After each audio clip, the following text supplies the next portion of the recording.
Before we begin today's episode, we wanted to announce that we have officially launched our Patreon, where you can find exclusive content, engage with North Coast, and get access to perks like recordings from live shows, freestyle tips and tricks, and Patreon-only episodes. Whoa, you're getting access. For top-tier patrons, we'll even have pre-order links for live events and virtual freestyle lessons. Sign me up.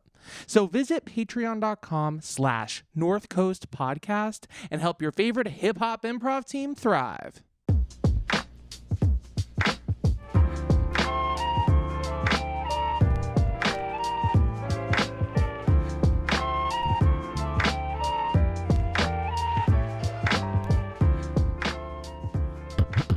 Welcome, everybody, to the North Coast Podcast, where we interview interesting comedians, creatives, and turn their answers into improvised hip-hop songs. But today, we have an incredible guest. But before we get to him, I want to introduce our team. I am Doug.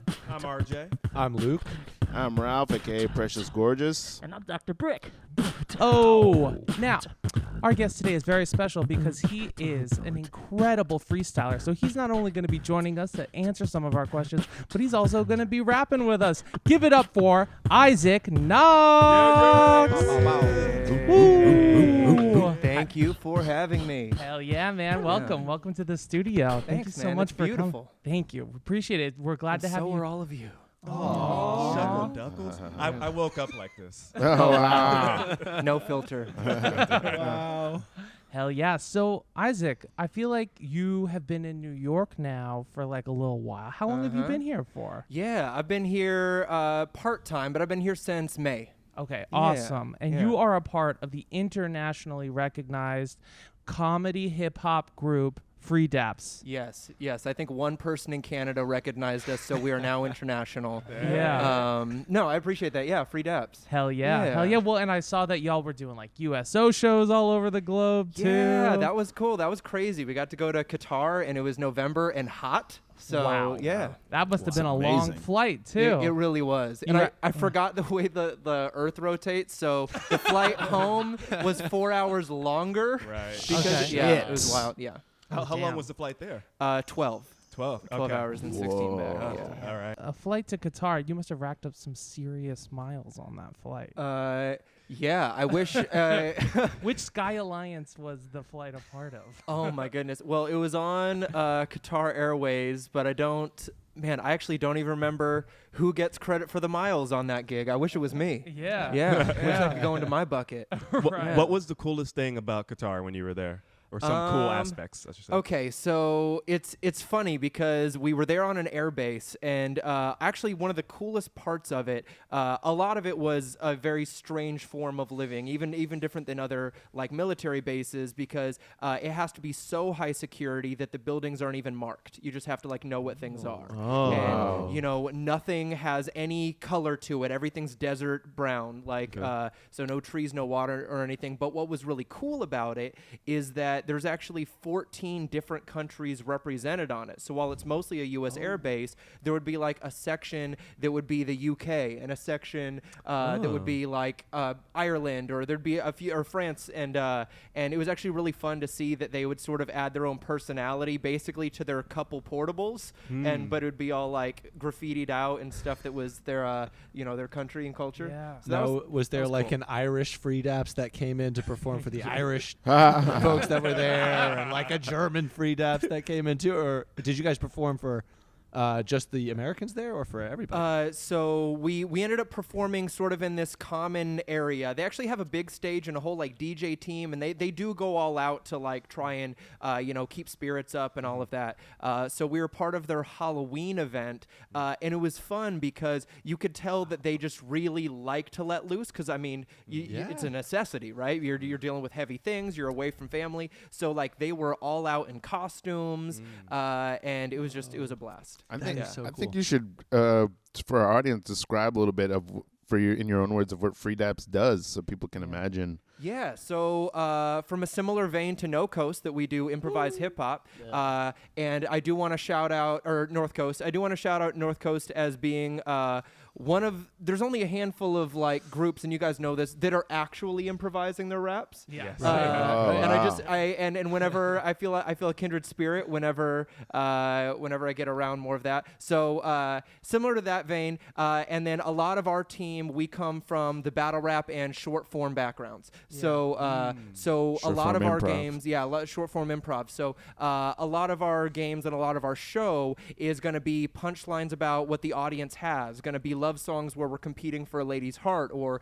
a compliment rap battle, or just, you know, even sort of a dance freeze where then we create a punchline out of the way that people pose during the freeze. So it's sort of a, you know, whether it's a half hour or hour and a half show, it's a lot of quick hit punchline heavy improv rap. It's so good. If you have Super not high-level seen raps. Free Daps yet, YouTubers watching or whoever's watching right now, it is an unbelievable freestyle comedy experience. My Absolutely. mind was blown watching y'all, and I had heard about you for over a decade. Like, friends of mine from Florida had told me to see you, and I can't believe it took me that long. You know, there's actually a little bit of connective tissue between our groups too from early on. That somebody that was an early part of Free Daps and part of some like hip hop musical stuff that I did in 2012 is from New York and has done, I think, a handful of shows. So shout out to Rebecca Siegel. Hey, Yeah, that's where I knew where you were going. Hey. Yes, Rebecca Siegel, member of Yeah. North Coast in 2014 to like 2016-ish. Yeah. I find it so cool. I mean, I'm so happy that these two groups, like even right now, Yeah. we're able to have you on the podcast, and you know, you've had some of us on some of your shows too. Yep, It feels yep. like such a cool union. Yeah. Isaac and I have talked about this in a Walgreens parking lot at like 2 a.m. I don't know, a couple months ago, just about how it feels like the two groups are almost like parallel universes. If you took like, you know, people who were kind of interested in hip hop and improv and let them grow in different environments, and you know, we kind of do the long form stuff. Yeah. You guys do the The short form stuff. multiverse. The of hip hop hip-hop improv improv. multiverse. Yeah, with I verses I full of love it. multis. So it really, Exactly. When you were in when you were overseas and you were at the base, were the troops so inspired that they came up to you and they were like, "Let's freestyle"? Did any of the troops freestyle with y'all or any of the staff? You know what I love? It is, and I don't know if you guys get this, but we do too. Of people after a show wanted to be like, "I could do that. Let's battle, whatever." Which is fun because We don't get that. We don't never get that. Yeah. Well, and probably because People are like, you're cute. yeah. you guys create such a welcoming environment, and you guys are able to do this like narrative piece that really feels like a whole new skill set to most people that just think they can rap, right? Right. Or that do rap. I don't want to sound belittling in any way to them, but I think that because our show has battles, that brings that out of some people. And so yeah, we get that every now and again. But when it's something like a military show, it's like, man, let's cipher right now, because I would do like, don't tell the military this. I would do all those shows for free because I just love doing it so much. Yeah. So like, so it's like, let's do it. Let's cipher right now. Okay. And so yeah, there was a couple of those, which was a blast. Right on. And yeah, there was something that really, like, you know, connected to our hearts in a bigger way about doing shows there. In fact, normally we do this big game called the Slow Jam, which some of you guys have seen, right? Which is the love song about a lady in the audience. But we realized that in this particular setting, so many of these servicemen and women are away from their partner. And so instead of doing one slow jam about somebody in the audience, what we did is we went up to multiple people, got like 3 things to be like, okay, so your wife at home, her name's Heather, you met in Wisconsin, she loves, you know, to crochet, and then we would take their cell phone and put it on selfie mode and freestyle like a love message, and then give them that, and then we did that for a bunch of different people. So these little like minute-long love messages. That's great. Yeah. That's a great idea, man. Come on, Yeah. that is so sweet. That sounds so great. Although sweet. if I was a soldier, I'd be like, "That's for me." I told him to say And that. we had to like make sure to sort of like frame it in that way, but yeah. Man, that's so great. Yeah. So, like, what's your career path been? Like, do you start in short form improv and then get into freestyling, or was it your love for hip hop first and then comedy? I was more active in the battle rap world and a huge fan of improv. Like there's a great short form theater called Sac Comedy Lab in Orlando. It's actually where Wayne Brady came from.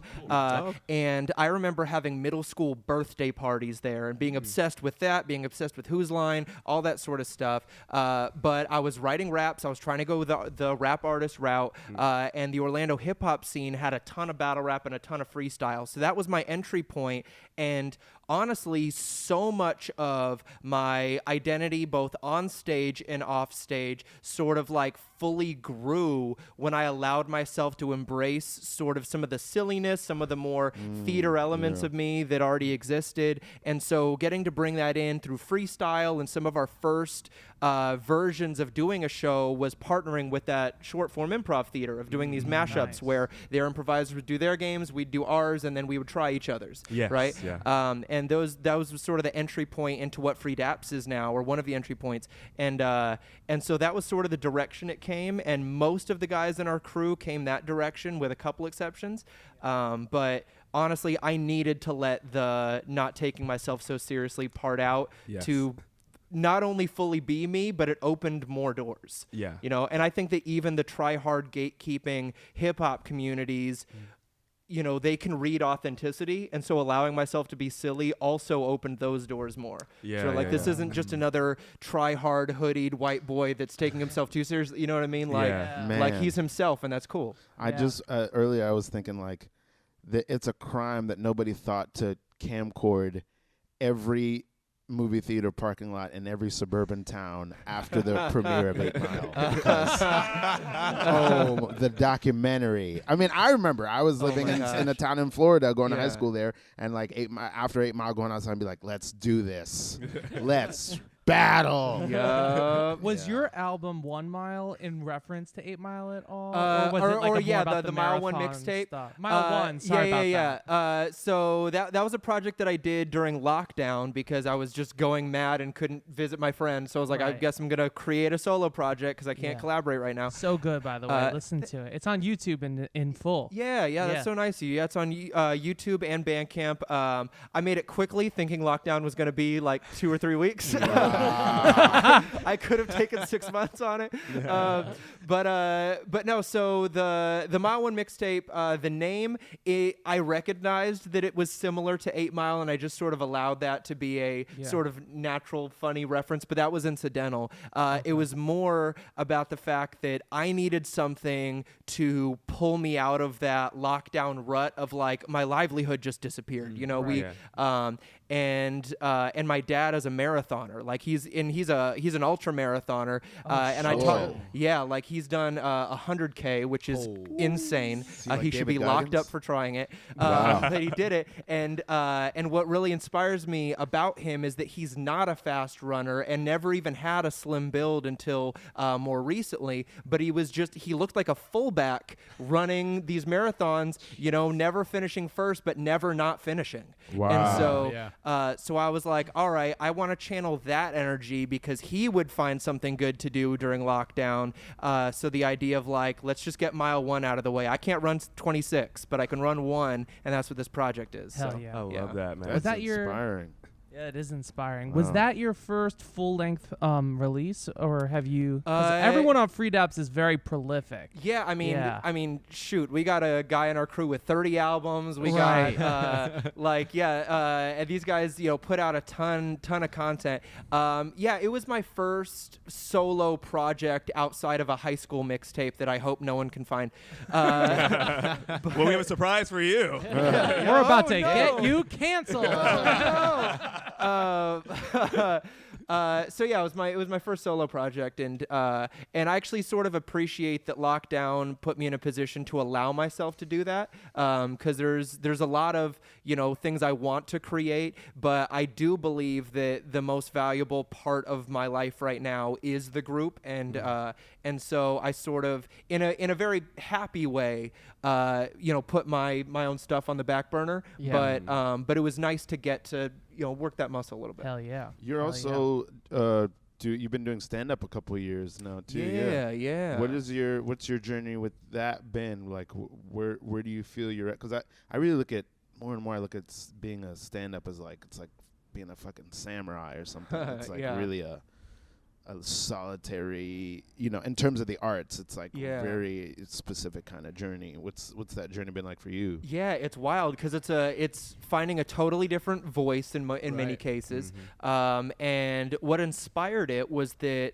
Free Daps, we were trying to film some more freestyle content, interview people, that sort of stuff. And what we would find in sort of watching the game tape was that like the raps were fine, but that we looked a little too showy in the interview. There wasn't this natural, this conversational entertainer voice. And so I was like, well, two things I've always wanted to do and not allowed myself to do, which is sort of a pattern, was stand-up and film acting classes. I hadn't done any of that since like freshman year of college. So I did both at the same time. That was like, let me find this natural conversational timing and humor and stuff. And I loved both of them. And with stand-up, a couple very fortunate doors opened in the Orlando scene pretty early, and I was like, I'm going to keep this going. And I'm so glad I did, because that's one of the things that sort of allowed me to be able to be the part of Free Daps that made the move up here, because there's so many, places for stand-up to feel like, hey, I can be productive in a way that not only serves this other creative outlet, but can potentially, open doors and steer people towards Free Daps. So that's sort of the journey there. And my voice on stage is still all over the place. I do think you can see that I'm a word nerd if you watch my sets, but it definitely, there definitely isn't like a type to it yet, which needs a little bit of refinement. But yeah.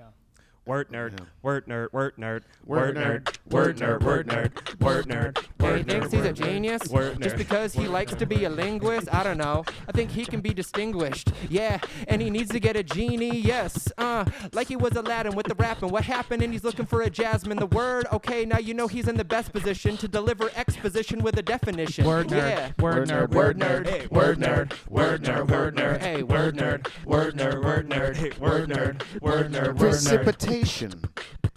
That is rain. Excavation. The basement drain. Supercilious. What does that mean?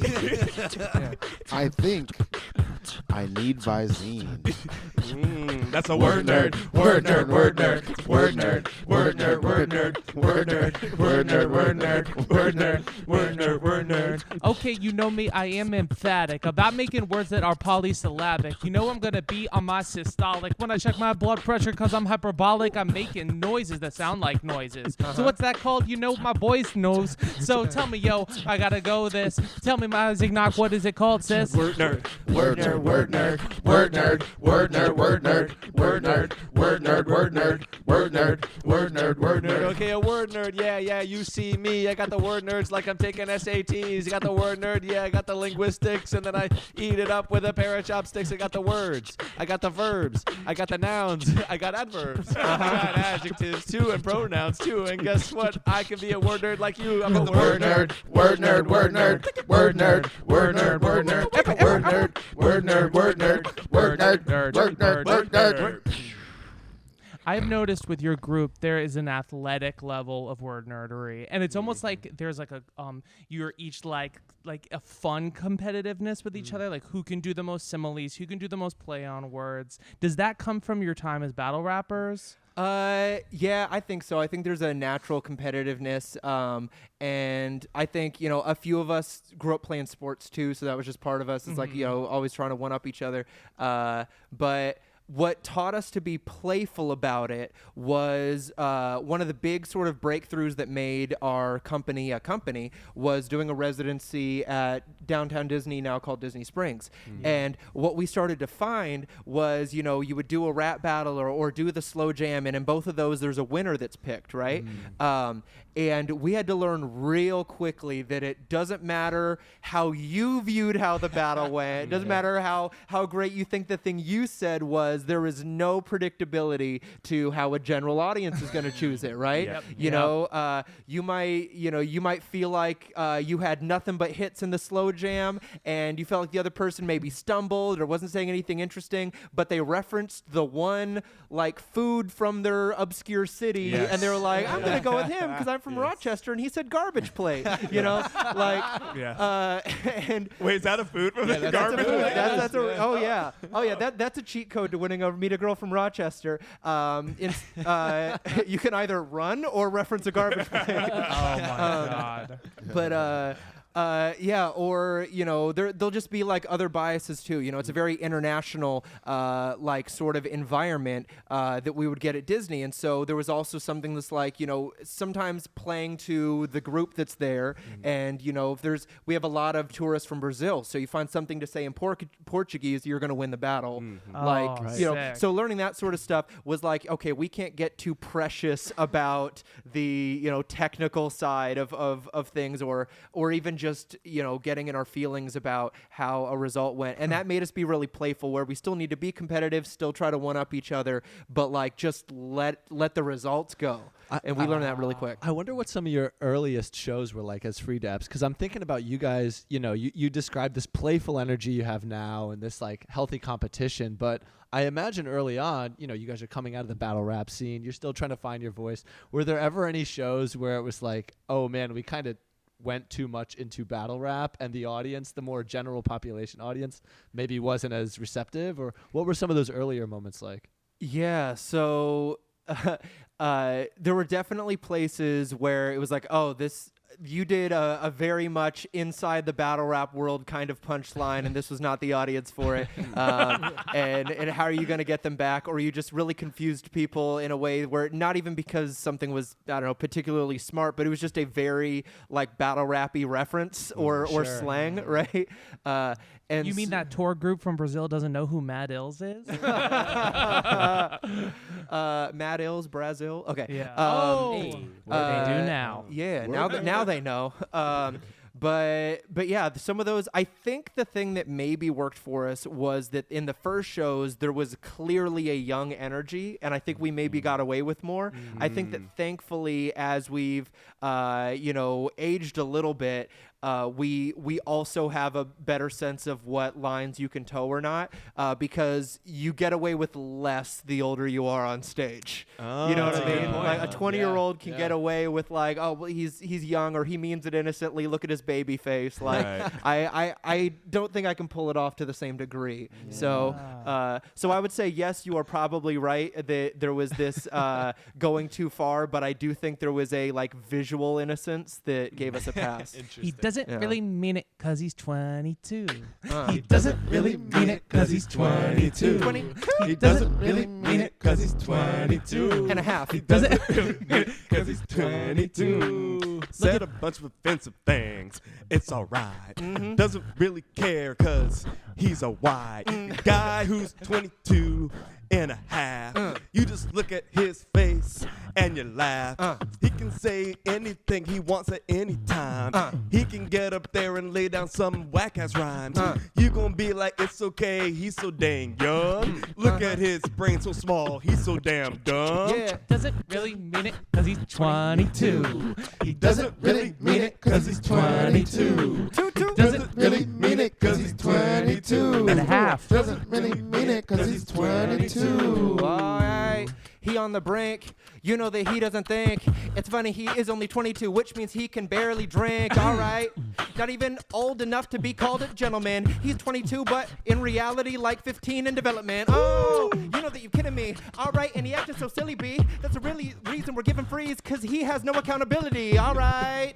But you know he's gonna win incense, because he is still retaining visual innocence. It doesn't matter because he's 22. Oh, he doesn't really mean it because he's 22. He doesn't really mean it because he's 22. He doesn't really mean it because he's 22. He's got that high sense. Just got that lie sense. I think I might go smoke something with him in incense. Oh, he's 22, but you know he's got the bars, and it doesn't matter when he's over there. He's renting cars. That's a young young renter fee. Because he ain't 25. Insurance. 22 and a half. Yeah, that's still 2.5. Liability. Away from that rate. That's the normal ass rate. But you need that insurance. But you know you can't relate. That's a young renter fee. That's a young renter fee. That's a young renter fee. That's a young renter Oh, fee. yo, that brain development. You know he can drink and have sex, but yo, does he have a finished developing prefrontal cortex? No, he doesn't. He's making decisions. You know it's about to explosive because in his brain he is acting mad impulsive, but he's cute, like a sprinkle. You know his face. There is no wrinkles, so let him rap. Okay. It's so easy. Even though he made a joke that's not entirely PC, doesn't really mean it because he's 22. I'm this many. Doesn't really mean it because he's 22. Bad This press. many. Doesn't really mean it because he's 22. I'm this Apology many. video. Because he's 22. I hear you're a big sports fan. I am. Great. So tell me more about the sports that you enjoy. Basketball is my first love. Okay. Became a Magic fan at their lowest point, which is saying something because they've had a lot. So I'm an Orlando Magic fan. I also like the New Orleans Pelicans. So mostly basketball obsessed to the point of this is how like nerdy I am. I like the off season more than the regular season because I'm fascinated by the free agency, the negotiations, trade season, the drafting, all of that sort of stuff. To the point that like if I was ever in a position, and this is an unlikely career path, but if I was ever in a position to do like major screenwriting, I would want to do a bunch of mini series about some of the most notable NBA off seasons. Wow. So I get really into that. And then I love playing other sports. I played volleyball in school, and I have like a sports center level like understanding of what's going on in all the other major sports. But no, basketball is my blood type. Hell yeah. So you like the business part of it too, like the ideas behind the trades and like why this is going on, or Yeah. these decisions are being made, like coaches being picked, stuff like that. That aspect Yeah, of it? like an example of something that I find so fascinating, and follow me on this quick little rabbit hole. I promise I'll make it quick. Take your time. So this was maybe like 7 or 8 years ago, and at the time, a player named Otto Porter Jr. Was really highly coveted, young, really talented, and I believe that he was playing for the Wizards. And there was this understanding that he was a restricted free agent, which means that any offer he got, the Wizards could match. So they had said publicly that they would match any offer just to show that they have loyalty to him. So the Brooklyn Nets offered him a max contract just to force the Wizards to spend max contract money on him.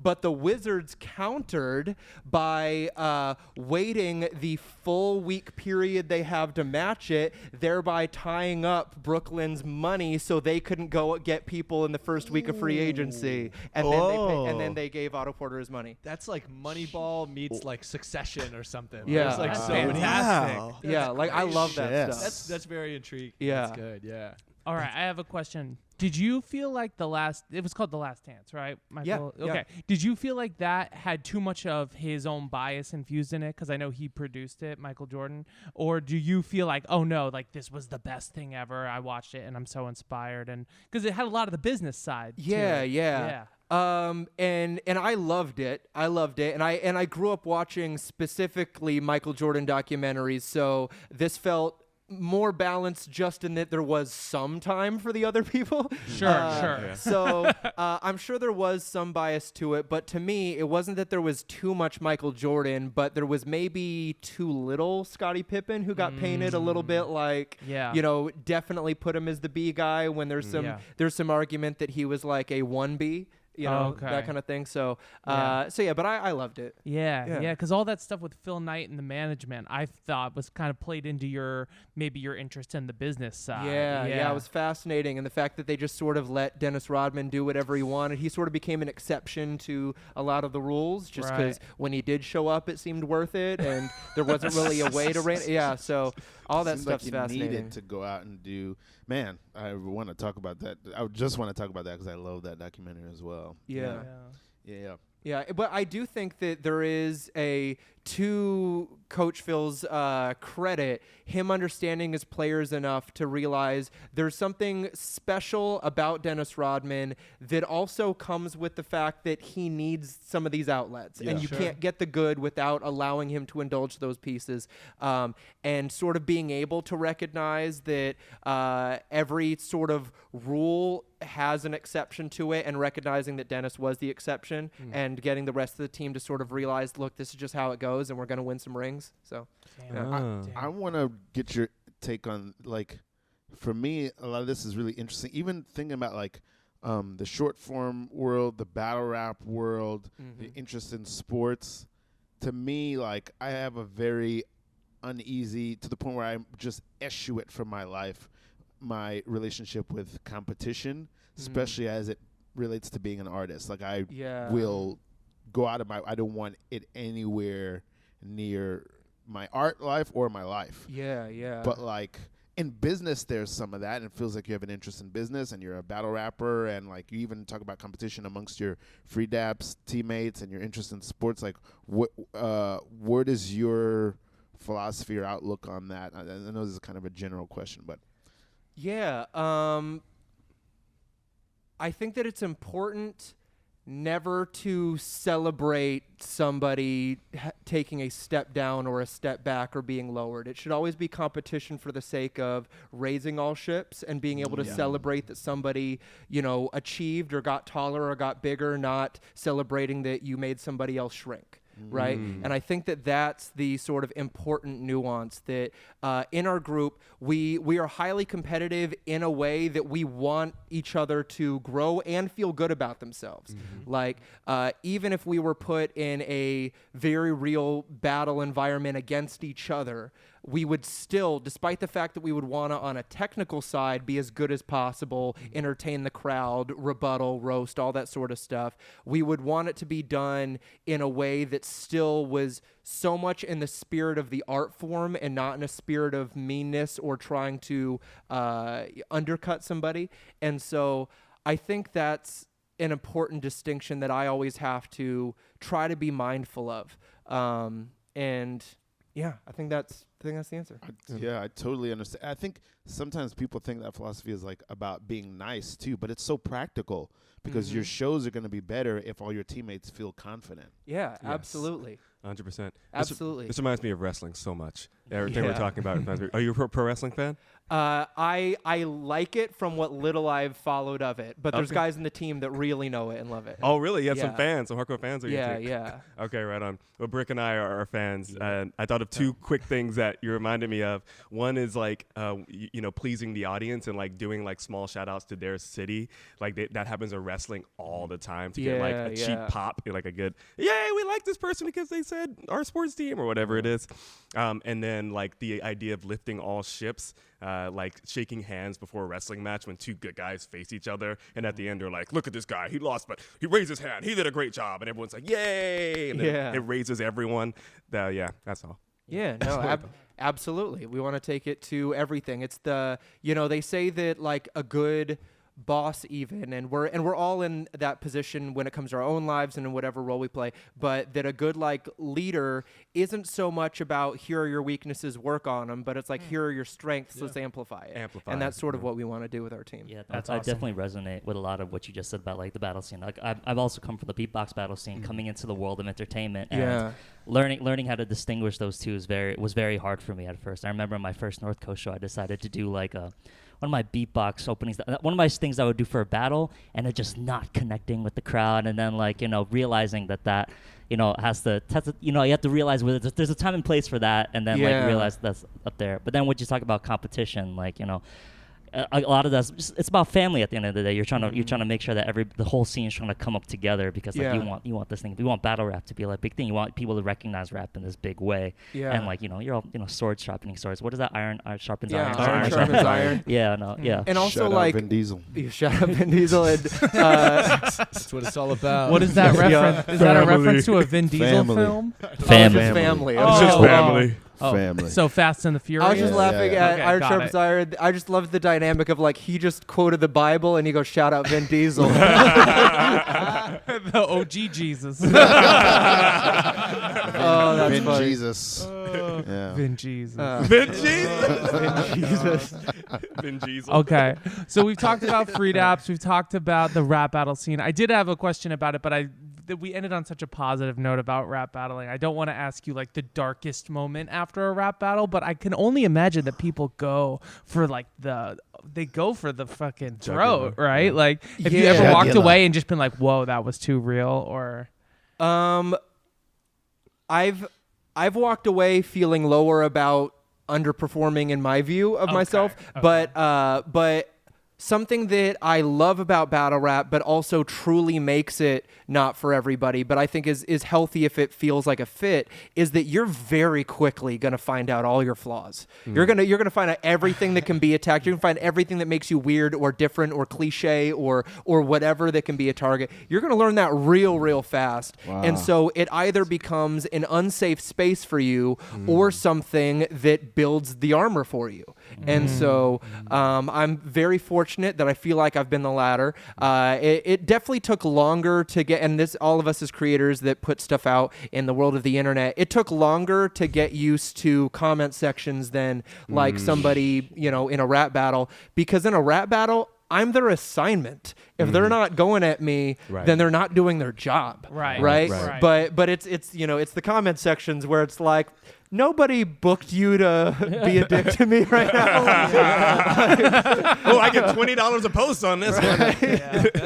Yeah. That's good to know. Yeah. Well, one other thing I was curious about is why do you think so many artists come out of Florida? The Free Daps crew came out of Florida. It's true. Ralph and I are from Florida. Went to What high is school. it Like about six the sun? people. Yeah. Flow Flow Rider from Florida. Flow Rider. Well, maybe this is a very solipsistic question then. So Pitbull. No, we and there are a lot of arts that have come out of it.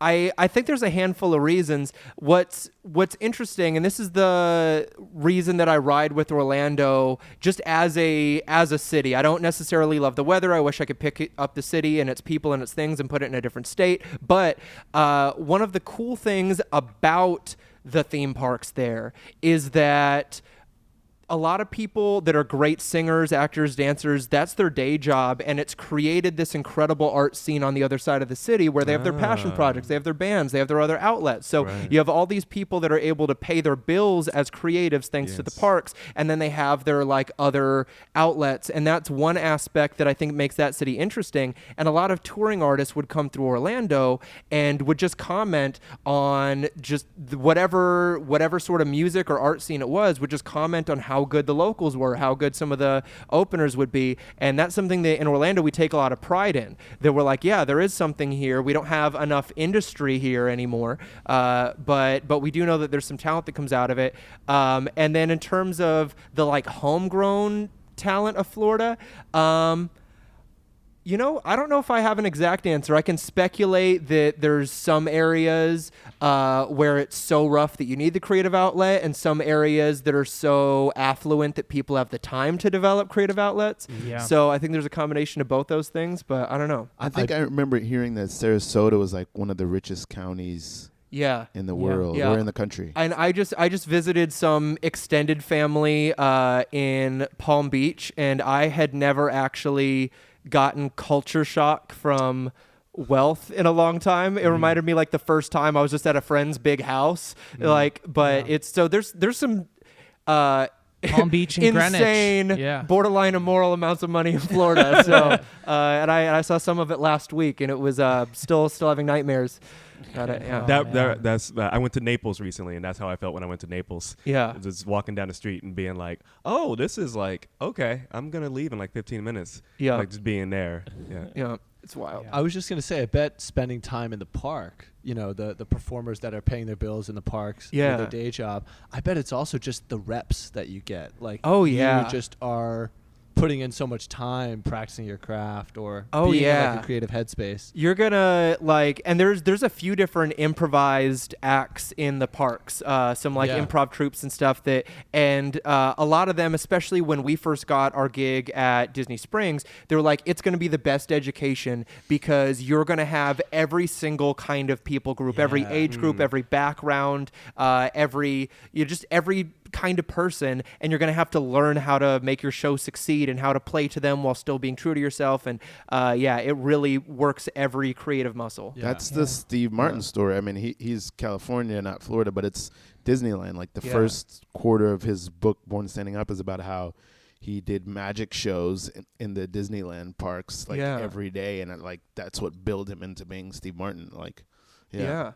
It's huge. Like I can vividly remember being in some of these, and these were just shows on the street for the most part at Disney Springs. They weren't stage shows. And so I can vividly remember as we're trying to build a crowd, because a lot of times we're starting from nothing. We need people to realize, hey, this is about you guys. Come here, right? And so like there was this crazy process that we developed that was like, when there's nobody there, don't do punchlines, focus on your cadence because it's going to sound better from a distance. So then people would sort of check it out from a distance. Once they got close enough to understand the words, switch to punchlines. Then it was like, okay, say something about this like little girl's princess dress because that's going to endear the whole family. She's not going to want to leave. We have them for the next 10 minutes now. So now we have this group of like college age people coming up, and maybe they got like a Notorious B.I.G. hoodie, and it's like, okay, you got to really flex that you can rap right now. Right. So you do that for a second. Then you see this group that's coming in from the DR, so you do a punchline that's Santo Domingo, and now you got them for the next 10 minutes. So like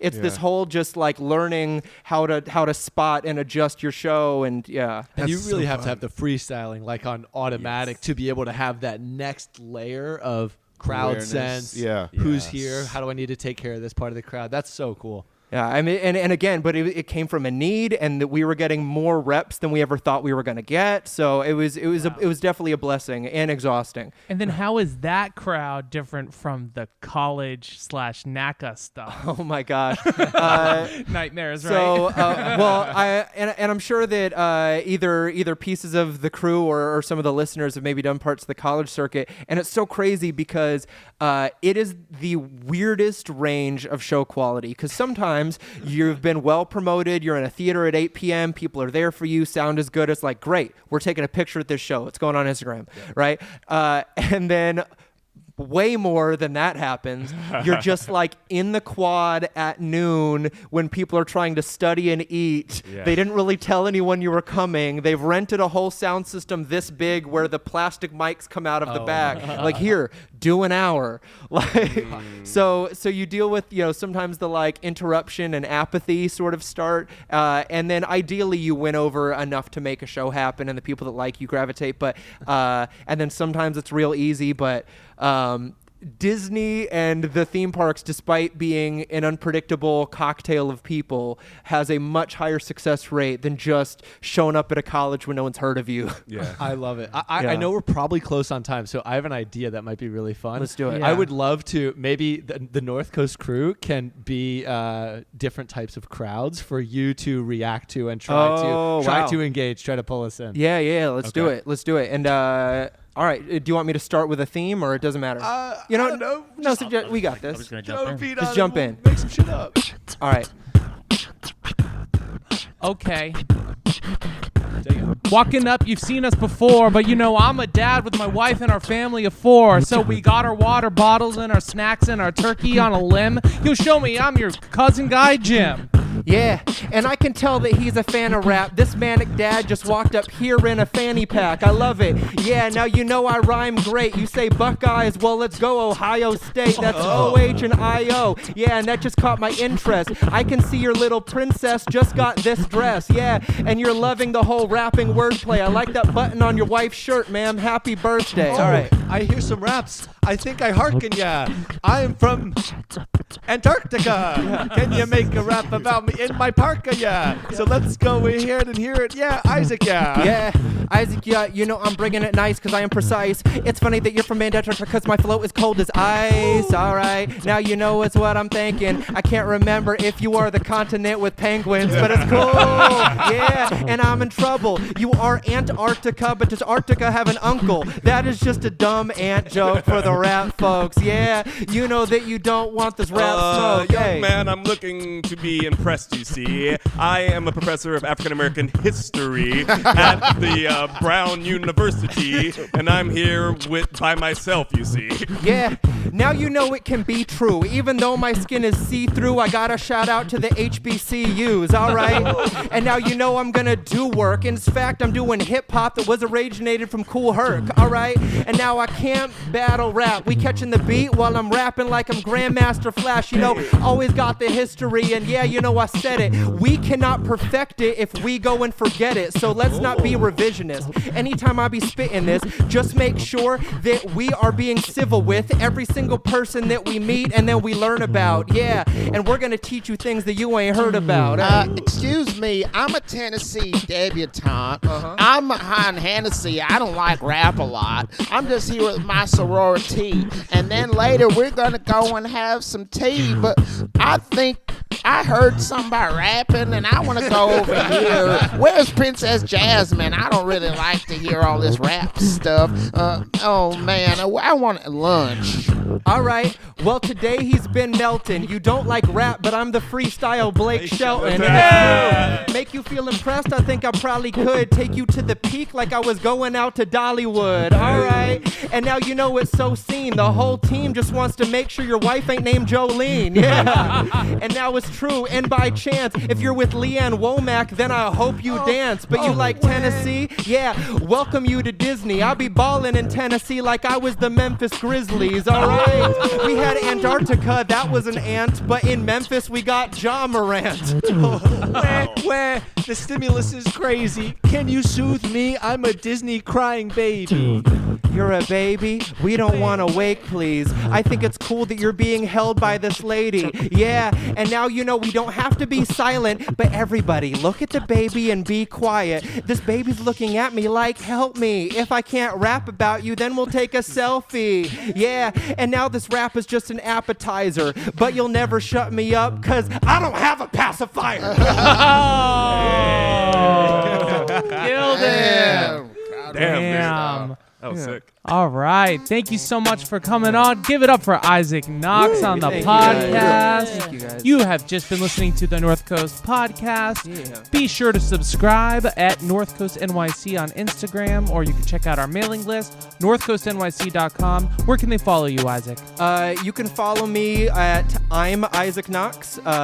Just the letters I am, not I am. I know that sounds confusing and barely audible as a difference. But on Instagram or TikTok, or the crew is Free Daps. That's Daps like raps. Awesome. Thank you so much, and we'll see you soon. Yay.